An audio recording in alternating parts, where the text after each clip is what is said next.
नमस्कार. हिंदुस्तान पोस्टमध्ये मी हर्षद वैद्य, कॅमेरामन सतीश आणि रोहितसह आपल्या सर्वांचं मनःपूर्वक स्वागत करतो. एखादा नगरसेवक झाल्यानंतर पुढल्या 5 वर्षात त्याची आर्थिक परिस्थिती कशी सुधारते हे आपण सगळ्यांना माहिती आहे. हेच गोष्ट आमदाराच्या बाबतीत सुद्धा लागू पडते. आमदारांचे भव्य बंगले, त्याच्यानंतर त्यांच्या मोठमोठ्या गाड्या, त्यांचे ताफे हे आपल्याला काही नवीन नाहीत. या आमदारांनी किती त्यांच्या निवडणुकांमध्ये किती दौलत जादा करतात हेही आपल्याला नवीन नाही. पण आपल्याला हे माहिती आहे का, याच आमदारांना पगार मिळतो. हा पगार आपण जो कर देतो त्या करातनंच त्यांना मिळतो. ह्याच्याही पुढे जाऊन त्यांना फक्त पगारच नाही मिळत, तर त्यांना आयुष्यभरासाठी पेन्शन सुद्धा मिळते. ही पेन्शनसाठी आज आपल्याला किती सरकारी कर्मचारी असतील, किती इतर गोष्टी लोक असतील, हे किती या पेन्शनसाठी भांडतायत, आंदोलनं करतायत, ही आपल्याला काही नवीन नाही. आपल्या पेपरमध्ये रोज वाचतो पण. पण या आमदारांना सहज अगदी ज्या दिवशी ते शपथ घेतात त्या क्षणापासून पेन्शन लागू होते.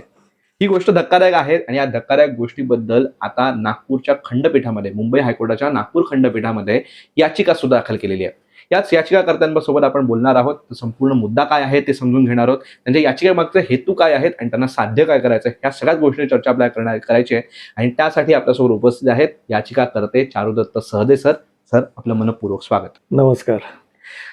मला पहिलाच प्रश्न तुम्हाला असं विचारायचा आहे की अशा पद्धतीची कुठली तरी याचिका आपल्याला कळली पाहिजे आणि आपण याच्याबद्दल, हा प्रश्नाबद्दल काहीतरी बोललं पाहिजे, असं तुम्हाला का वाटलं? साधारण 2016 मध्ये यांची पेन्शन वाढल्याचं कुठेतरी बातमीत वाचल्याचं आठवतं मला, आणि पगारही वाढल्याचं. तर म्हटलं यांना पेन्शन कशी काय? हे तर लोकप्रतिनिधी आहेत, जनसेवेसाठी आलेले आहेत. तर जनसेवेसाठी आल्यानंतर मग यांना पगार किंवा पेन्शन का हवी, हा मुद्दा डोक्यात घोळत होता. आणि म्हटलं आपण यात काहीतरी करायला हवं. आणि करायला हवं असता हा विचार आल्यानंतर मग पुढे मी याचं थोडंसं सरकारला पत्र वगैरे सगळी ही प्रक्रिया सुरू केली. पण नंतर लक्षात आलं की नाही, मला माहितीच्या अधिकाराअंतर्गत ही माहिती मिळू शकते. म्हणून मग साधारण 2020 पासून मी या गोष्टीला सुरुवात केली, माहिती मिळवायला गेली. मध्ये कोरोनाचा सगळा काळ होता, त्याच्यामुळे बरंचसा दिरंगाई झाली या गोष्टीला. पण ही माहिती मिळत राहिली आणि मग वकिलांशी बोललो. वकिलांशी बोलल्यानंतर बेसिकली माझ्या मनात जे होतं की यांना पगार का? कारण पगार नंतर मी पाहिला तर तो त्यावेळी जी 2 लाख, 2.25 लाखाच्या आसपास काहीतरी होतं. आज वाढून तो जवळपास 3.5 लाख झालेला आहे पगार यांना. आणि झालेलं काय आहे की यांनी कायदा असा केलेला आहे की चीफ सेक्रेटरी, प्रिन्सिपल सेक्रेटरी राज्याचा जो आहे, त्याच्या बरोबरीने आम्हाला पगार मिळायला हवा. मग त्याच्या बरोबरीने जर पगार तुम्हाला मिळायला हवा, मग त्यांना ज्या सर्व्हिस कंडिशन्स लागू आहेत त्या का नाही? म्हणजे फक्त जे फायद्याचं आहे तेच आपण घ्यायचं आणि बाकी लायबिलिटी जिथे असते तिथे काही घ्यायचं नाही. तर मग म्हटलं याच्यात, आणि दुसरं पेन्शनचं, तर मग म्हटलं आपण याच्यात काहीतरी करावं. आणि बराच वेळ झाला, बरेच वकीलसुद्धा या गोष्टीला तयार होत नव्हते. पण एक वकील तयार झाले आणि मग त्यांनी सांगितलं की आपण पगाराबद्दल नाही करू, आपण पेन्शनबद्दल करूया. म्हणून हा पेन्शनची अजून खोलात माहिती घेत गेलो.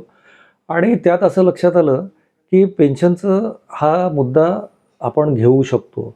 आता तत्पूर्वी माझ्या डोक्यात जो विचार आहे तो मी सांगतो की हे पेन्शन किंवा पगार कोण ठरवतं? तर जे विधानमंडळामध्ये, विधानसभेमध्ये आमदार असतात तेच ठरवतात. आता one of the principles of natural justice is की वन कॅनॉट बी जज इन हिज ओन कॉज. बरोबर. आता हे व्हायोलेशन नाही आहे का प्रिन्सिपल्स ऑफ नॅचरल जस्टिसचं? म्हणजे आमदारच ठरवतील आमदारांना किती पगार मिळायला पाहिजे. आता मी ठरवणार आहे का की मला किती पगार मिळायला पाहिजे? नाही, मी जिथे काम करतो आहे ते ती ऑर्गनायझेशन ठरवेल. पण इथे हेच ठरवतात. तर माझ्या मते पहिलं व्हायोलेशन तर इथेच आहे. दुसरं, ही रक्कम थोडी थोडकी नाही हो. तुम्ही लोकप्रतिनिधी म्हणून जर निवडून आलेले आहात तर लोकांच्या हितासाठी एक जनसेवा म्हणून तुम्ही हे व्रत हाती घेतलेलं आहे. तर मग त्याच्यात तुम्ही मोबदला का एक्सपेक्ट करता? बरोबर. आता म्हणजे 50 एक वर्षापूर्वीपर्यंत असं होतं माझ्या माहितीतलं, किंवा लोक संस्थेमध्ये काम करायचे, काही काम करायचे आणि काहीतरी संस्थेनी मोबदला द्यावा असं संस्थेच्या यांना वाटायचं. मग ते अगदी 1 रुपया मानधन वगैरे घ्यायचे हो. आजही असतील काही संस्था अशा किंवा काम करणारे त्या संस्थेमध्ये की जे 1 रुपया मानधन घेतात, अगदी नॉमिनल. ही नीतिमत्ता झाली. बरोबर. तर इथे तुम्ही कसं तुमचं पगार एवढा घेता? आज 3.5 लाख आहे मी सांगितलं तसं.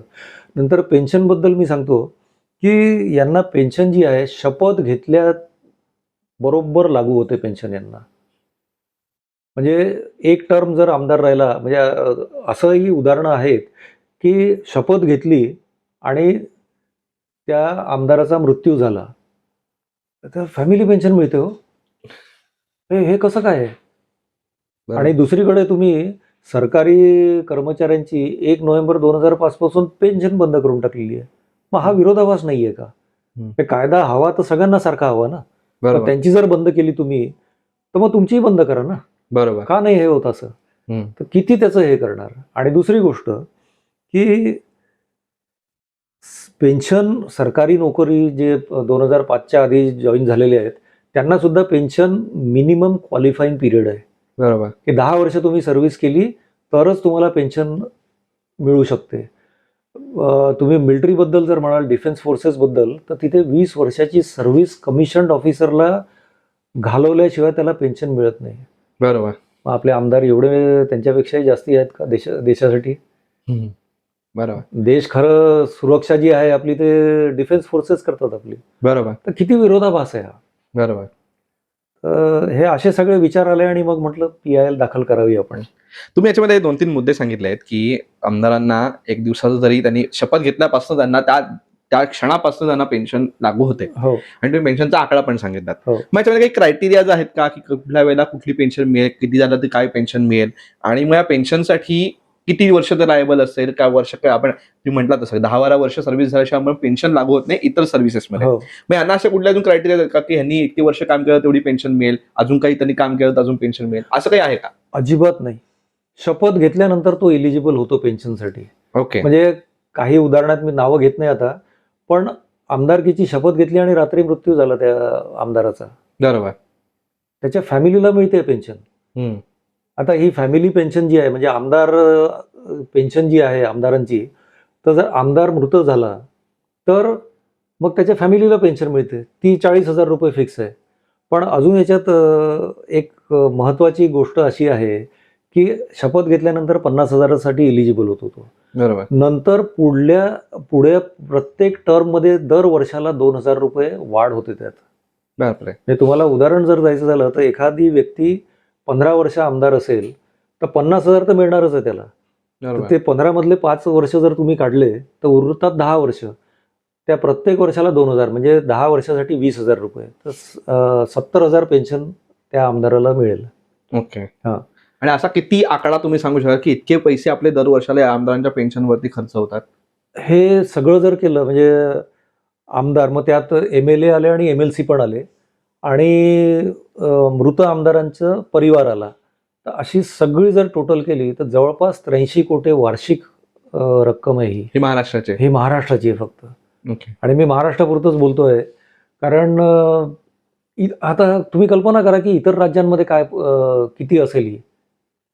हा बरोबर पैशाचा अपव्यय नाही का? म्हणजे इथे तुम्हाला काही वाटत नाही की एवढे 83 कोटी आपले विनाकारण जातात आहे. बरोबर आणि आमदारांचं मंत्र्यांबद्दल मी बोलत नाही. मंत्री ते बरोबर म्हणजे 24/7 इंटू 365 डेज असं म्हणू शकतो आपण त्यांना की त्यांची जबाबदारी तेवढी असते. बरोबर. पण एका साध्या आमदाराची काय असते? बरोबर असेंब्लीचे 3 सत्र अटेंड करणे याच्या पलीकडे काहीही नाही आहे. हम्म. तर तेवढ्यासाठी तुम्ही आणि हे तिन्ही सत्र जर मिळवले तर महिन्याभराच्या वर चालत नाहीत. जर बरोबर. गेल्या काही वर्षांचा अनुभव घेतला तर 1 महिन्याच्या वर चालत नाही आणि पगार बाकी सगळा पूर्ण यांना 12 महिन्याचा मिळतो. किती विरोधाभास आहे या सगळ्या गोष्टींचा. म्हणजे तुझा तू वाढवी राजा बरोबर असं थोडंसं झालेलं आहे. ओके. आणि हा क्लेश कुठेतरी मनात होता. तर त्याला कायदेशिवाय दुसरा काही पर्याय नाहीये. बरोबर. तर म्हणून ही पिटिशन टाकलेली आहे मी. तुम्ही मागे आपण बोलतो या विषयाची चर्चा करत असताना सांगितलं याच्यात बऱ्याचशा तरतुदीवर पण तुम्ही त्याचा अभ्यास केलेला आहे कशा पद्धतीच्या तरतुदी आहेत त्या पण तुम्ही आम्हाला सांगा तरतुदी काय आहेत कायद्यातल्या आणि कशा पद्धतीच्या आहेत त्या. दुसरं म्हणजे तुम्ही आम्हाला मगाशी सांगत होता की जेव्हा तुम्ही साठी विचार करत होतात आणि वेगवेगळ्या वकिलांना भेटत होतात ही केस घेण्यासाठी किंवा हे PIL टाकण्यासाठी तर त्यामध्ये तुम्ही सांगितलं की बऱ्याच वकिलांना विरोध केला. तो विरोध का केला, कशा पद्धतीने केला आणि कुठल्या कुठल्या मुद्द्यांवरती तुम्हाला सांगितलं की या मुद्द्यावर करता येईल त्या मुद्द्यावर करता येणार नाही आणि शेवटी तुम्ही त्या पेन्शनवरती आलात हे सगळं सांगितलं. ही सगळी परिस्थिती आम्हाला समोर सांगा की काय नेमकं झालं त्या प्रोसेसमध्ये आणि तुम्ही जे कायद्याच्या तरतुदी सांगितल्या त्या पण आम्हाला सांगा. मला हे जे सुरुवातीला जे खटकलं होतं ते की यांना पगार आणि पेन्शन का हवी. पण त्या संदर्भात मी काही वकिलांशी बोललो, तर त्यांनी नकार दिला. कारण काय त्यांचं काय कारणं असतील वेगवेगळे माहिती नाही. नंतर दुसरं हेही असतं, की असे आर-टी-आयमध्ये माहिती मिळवून मग त्याच्यावरून काहीतरी नेम एंड फेम मिळेल किंवा मग बरोबर. बाकी काही अजून त्यांचे फायदे घ्यायचे आहेत वगैरे असा काहीतरी उद्देश असू शकतो म्हणूनही वकील घेत नाहीत. बरोबर. आणि एका वकिलाने तर मला सांगितलं, की "बाबा तो कायदा आहे, कायद्यानुसार त्यांना मिळते." हं. मी साधा प्रश्न विचारला, की "तुम्ही कुठल्याही कायद्याची व्हॅलिडिटी चॅलेंज करू शकत नाही का?" तर त्यासाठी त्यांच्याकडे उत्तर नव्हतं. बरोबर. आणि नंतर मग जेव्हा फायनली वकिलांकडे गेलो, तर त्यांनी सांगितलं, की "आपण हे सॅलरीचं नाही करूया, आपण पेन्शनचं करूया." ओके. कारण त्याच्यात त्यांना मेन जे सापडलं, की शपथ घेतल्याबरोबर लागू होते पेन्शन. ओके. हां. पण तुम्ही मगाशी मला तरतुदी पण काही सांगितल्यात. त्या तुम्ही आम्हाला वाचून दाखवल्या मगाशी काही तरतुदी आहेत, की त्या काही सर्टन लिमिटेशन्स असतात, सर्टन गोष्टी असतात. आणि त्या तरतुदी कशा आहेत, की त्या कुठल्याही सर्व्हिसला जेव्हा पेन्शन लागू होते, त्या तरतुदी असतात त्या तुम्ही आम्हाला सांगितल्या. त्या तरतुदी आम्हाला सांगा काय-काय आहेत? आता यात कसं आहे माहिती आहे का, एक तर मी तुम्हाला सांगितलं प्रिन्सिपल्स ऑफ नॅचरल जस्टिस. बरोबर. तर ते सांगून झालेलं आहे. नंतर हेही सांगितलंय, की प्रिन्सिपल सेक्रेटरी याच्यासोबत इक्वेट करतात ते. हं. नैतिकतेबद्दलही मी बोललेलो आहे. त्यानंतर हेही सांगितलेलं आहे मी, की सरकारी कर्मचाऱ्यांसाठी 1 हं. नोव्हेंबर 2000 पासून बंद केली आहे. आता जी तरतूद तुम्ही म्हणताय, तर ते मी वाचून दाखवतो, की pension is a periodic money payment to a person who retires at a certain age considered age of disability. Okay. आता मला सांगा, जे आमदार म्हणून एकदा निवडून आले आणि परत निवडून येत नाही, कुठली डिसॅबिलिटी आहे त्यांना? बरोबर. आमदार जो होतो कुठलीही व्यक्ती, तर ही किमान वयाच्या 35-40च्या आधी तर होतच नाही. हो. तर तो त्याच्या चरितार्थासाठी नक्कीच काहीतरी करत असणार आहे. बरोबर. तर मग यांना पैशांची गरज काय आहे? का हं. असावी यांना ही तरतूद? नंतर दुसरा जो मुद्दा आहे, quantum of pension is a certain percentage correlated to the average emoluments drawn during last certain years of service. हं. आता पेन्शन जी असते, तर पेन्शन ही तुमची लास्ट ड्रॉन सॅलरीवर असते. बरोबर. ह्यांची कुठली लास्ट ड्रॉन सॅलरी? यांना तर फिक्स्ड अमाउंट आहे. हो. हे कसं आहे? किती विरोधाभास आहे. आणि तिसरी जी तरतूद आहे किंवा तरतूद नाही म्हणणार मी त्याला, पण जो मुद्दा आहे, the amount spent on sitting एक किंवा जे माजी हे आहेत एक्स लेजिस्लेटर यांची जवळपास आज 3.5 लाखापर्यंत यांना पगार आहे हो. बरोबर. मंत्र्यांचा मी समजू शकतो. तो वेगळा मुद्दा आहे. त्याच्याबद्दल मी आता भाष्य करत नाही. पण आमदारांना का हवं एवढं? बरोबर. पण फक्त आमदारांना फक्त पगारच मिळतो का अजून कुठल्या गोष्टी अजून असतात? बाकी सुविधा भरपूर आहे. हे 3.5 लाख जे मी अंदाजे सांगितले, याच्यात बेसिक डी-ए हा चीफ प्रिन्सिपल सेक्रेटरीला जो मिळतो तोच आहे. बरोबर. याच्या व्यतिरिक्त यांना भत्ते असतात. ते भत्ते म्हणजे पी-ए ठेवण्याचा किंवा टेलिफोन एक्सपेन्सेस. आता टेलिफोन एक्सपेन्सेस सांगितलं तर तुम्हाला धक्का बसेल किंवा प्रेक्षकांनाही धक्का बसेल, की ₹10,000 महिना. बापरे! आज रिचार्ज काही शेकड्यांमध्ये होतो. पण यांना ₹10,000 महिना. नंतर ऑफिस सेटअपचं अजून ₹25,000 महिना. हे सगळं यांना एवढं मिळत असतं. या व्यतिरिक्त free medical aid, mediclaim policy यांची काढलेली आहे. सामान्य माणसाला का नाही मेडिक्लेम पॉलिसी मग? बरोबर. त्यांनाही द्या. किंवा जसं आता 70च्या वर तुम्ही सीनियर सिटिझन्सला हे देता, हं. तसे यांना द्या. घेऊ द्या त्यांना सरकारी हॉस्पिटलमध्ये ट्रीटमेंट. बरोबर. व्हाय स्पेशल ट्रीटमेंट? फक्त ते आमदार झाले, राजकारणी झाले म्हणून त्यांना सामान्य माणसापेक्षा वर ट्रीटमेंट का मिळावी? ओके. हा माझा मुद्दा आहे. मला तुम्हाला मुलाखत शेवटाकडे येत असताना मला तुम्हाला हाच प्रश्न विचारायचा आहे, की एक सामान्य नागरिक म्हणून तुम्ही हे सगळ्या तळमळीने सगळ्या गोष्टी मांडताय. खरंच आपल्या हे सगळं करत असताना कुठली भावना याच्यामध्ये असली पाहिजे आणि ह्या याचिकेच्या माध्यमातनं तुम्हाला नेमकं संदेश काय द्यायचा आहे आणि काय ह्याच्यातनं साध्य करायचं आहे? मला साध्य करायचं जे आहे, ते यांची पेन्शन बंद व्हावी हे आहे. पेन्शनच मिळायला नको यांना. They are not on pensionable job. तर तेवढं आहे. आता बघायचं याचिका कोर्ट काय काय व्ह्यू घेते, कसा निर्णय देते, त्याच्यावर अवलंबून आहे सगळं हे. ओके. आणि अजून एक थोडं सांगायचं राहिलं,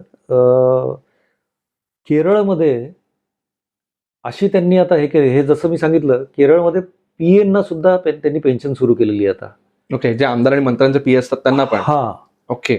आता आमदारांचे आहेत की नाही मला माहिती नाही, पण आता उदाहरण घ्यायचं झालं तर चीफ मिनिस्टरचा पीए आहे. हम्म. तर आज एक पीए आहे, 2 महिने तो राहतो, नंतर दुसरा येतो, म्हणजे या पहिल्याची पेन्शन सुरू होते. बापरे. म्हणजे हे असं दुष्टचक्र नाही का? ठीक आहे, आपल्या महाराष्ट्रामध्ये पीएनं पेन्शन अजून तरतूद केलेली नाही, म्हणजे धन्यवाद. हां. तर हेच एमएलएच्या बाबतीतही खरं होऊ शकतं ना, एमएलसीच्या बाबतीत, की आज एकाला एमएलसी म्हणून नॉमिनेट केलं आणि 2 महिन्यांनी 4 महिन्यांनी त्याला रिझाईन करायला सांगितलं, त्याच्या जागी दुसऱ्याला घेतलं. म्हणजे हे किती वाढत जाऊ शकतं, याचा विपर्यास किती केला जाऊ शकतो, हे तुमच्या नजरेस आणायचं होतं. अजून एक खूप धक्कादायक माहिती मी तुम्हाला सांगतो, की या कायद्यामध्ये अशी तरतूद आहे, की जर एखादा आमदार त्याची आमदारकीची टर्म संपल्यानंतर किंवा टर्म संपायच्या आधी खासदार म्हणून निवडून गेला किंवा नामांकित झाला किंवा मग गव्हर्नर म्हणून गेला किंवा इतर काही याच्यात गेला, तर त्याची पेन्शन बंद व्हायला पाहिजे. बरोबर. हे कायदा आहे.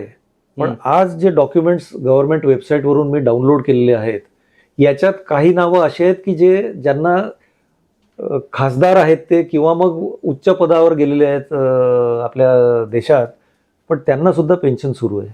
ओके. कसं हे? काय करतंय प्रशासन? किती विरोधाभास आहे हा? बरोबर. म्हणजे एका आमदाराला किती पेन्शन्स मिळू शकतात? Multiple pensions. हे तर महाराष्ट्राचं सांगतोय, पण देशात पाहिलं तर अनेक असे उदाहरणं तुम्हाला दिसतील की ज्याच्यात मल्टिपल पेन्शन्स घेतात हे लोक. ओके. कोणालाच काही वाटत नाही.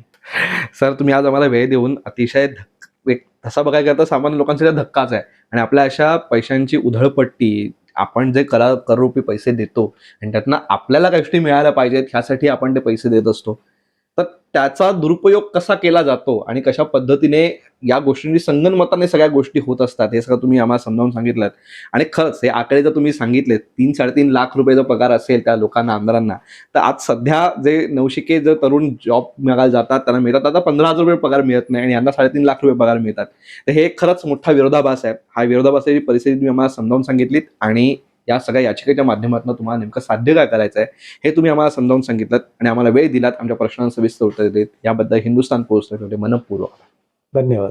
तर हे होते चारुदत्त सहदे सर. त्यांनी आपल्याला या आमदारांना जी पेन्शन मिळते या पेन्शनच्या मुद्द्यावरनं किती काय आपण महत्वाचा मुद्दा आहे हा, आपण आधी अशा दुर्लक्ष करू शकत नाही, हे समजावून सांगितलं.